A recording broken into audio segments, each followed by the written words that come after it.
So Nashville's making a lot of news today. Headline: AT&T and Comcast help elected official write plan to stall Google Fiber. This is in Nashville. The Nashville Metro Council prepares for a final vote to give Google Fiber faster access to utility poles.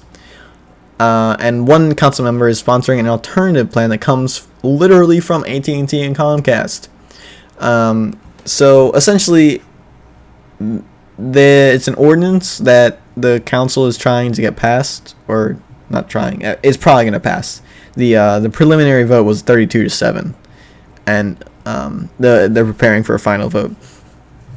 And it essentially allows Google Fiber to mess with all the poles and the wires and stuff to install their own thing without having to wait for AT&T, Comcast, etc. Those kind of companies that already have their wires to send their own construction crews to move their wires, because it would delay indefinitely Google Fiber's deployment.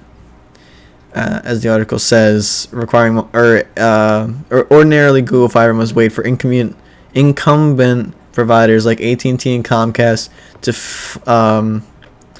to send construction crews to move their own wires, requiring multiple visits and delaying Google Fiber's broadband deployment. So yeah, it would just be like, yes, we'll send someone out next week, and then nothing happens, and then be like, hey, are you gonna send someone out? And then they'll be like, yeah, we'll send someone out next week, sorry. Stuff like that would probably end up happening. However, one of the in the 7 of the group there wanted to put forth a proposal that would benefit everyone. It would be a nice little middleman, wouldn't it? And to do this, quote, Wiener, or the councilwoman who wanted to put forth a new proposal, or competing proposal, as the article says. Her name's Sherry Wiener, and quote, Wiener said AT&T and Comcast helped draft the resolution she proposes. Wasn't that something?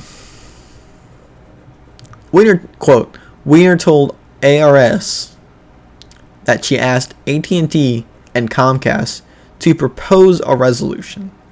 That is what she told the article, or the company that wrote the article, whatever we want to call them. It's not in quotes. If you're looking at the article, it's not in quotes, but so obviously it's some sort of they shrunk it a little bit. So, but it's still what she said. They're still attributing her. So she still said something like that. Isn't that funny? So literally,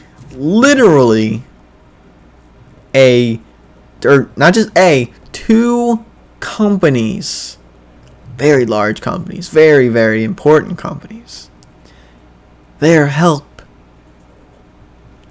maybe not even helped, that they made a resolution for this Google Fiber being deployed, because they know Google Fiber would kill them. It would kill them. Why would anyone use AT&T or Comcast in the same place that they could use Google Fiber? No one would do that, because Google Fiber is just better. It's just better in general. It's just faster. It's cheaper relatively. It's just better. No one would touch Comcast if Google Fiber was everywhere. If everyone could get it, no one would touch Comcast. It would be put out of business so quick, unless they offered some sort of fiber, broadband, competitor. But they won't do that because they just want money. That's all they want. They just want money. But isn't this interesting? Literally, as opposed to behind closed doors with shady dealings and donations and lobbying. Instead of all that, just cut out the middleman. You don't need that. All you need to do, you can write it yourself. If you're the company, you can just write it. yourself. Why not? I mean, that's just sad. Why? Why would they allow this to happen?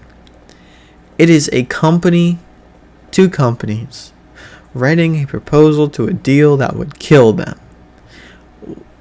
What part about that is unbiased? Laws are supposed to be unbiased, inherently. But it's just, there's no way that they could provide a actual resolution to this problem that would benefit everyone equally. It wouldn't happen because it's impossible, because they are a for-profit or two for-profit companies. They're never gonna let this happen. And AT&T has already threatened to sue and is going to sue because this did pass Google Fiber for this. So we'll see how that goes. It just proves that these corporations, they just want money, and they don't want to provide, they want to kill their competition. They don't actually want to provide anything better. Isn't that how capitalism is supposed to work? But instead we get this, just trying to kill your competitors instead of actually trying to make something to compete with them. Right? That makes sense. That's how capitalism is supposed to work. That's how any of this is supposed to work. It's just, this is why I'm cynical. This is why I'm 18 years old and I'm cynical as shit. Because stuff like this happens, and it happens all the time. If you think this is the only time this has happened, you're so wrong. You are so wrong. This happens all the time. It's just usually, like I said earlier, it's through lobbying and there's shady donations coming in from foreign people, but it's just all backtracked into whatever you want to do. Somehow or another, the money makes it from big corporation to politician, and then the politician writes or proposes law that is it within the company that donated to them's interests, and that's how things get passed. We don't have any say in the law. None of us really matter. It's the top 10%. You can look it up. It literally 90% of the general population, or of the population of the United States. It doesn't matter about our votes, or we have no say in getting laws passed. None. It's the top 10%. If they want it, it'll happen. If they don't want it, it won't happen. End of discussion. So how do you get changed on in a government like that? How does that happen? How does anything get done? I don't know. It's just not good. You know who would have fixed this? Bernie Sanders. I bet, you know. I mean, you can only dream now. Unless Clinton drops out, which would probably be the wise choice, but who knows? Would they send up Kaine? Tim Kaine to be the nominee? Who would be his his vice president? Who knows? Or would it be Sanders if Clinton dropped out? Who knows? Would it be Biden? Who knows? But she won't drop out because she's she wants this more than anything. Yeah, and she'll literally kill herself to do it. And by doing that, she's going to make sure the Democratic Party ends when she dies, because it can't live without her. She's the source of all of the corruption and everything, all of the bad stuff. It's her. And the Democratic Party won't live much longer if it keeps going on this road. Not without a full cleansing. No way.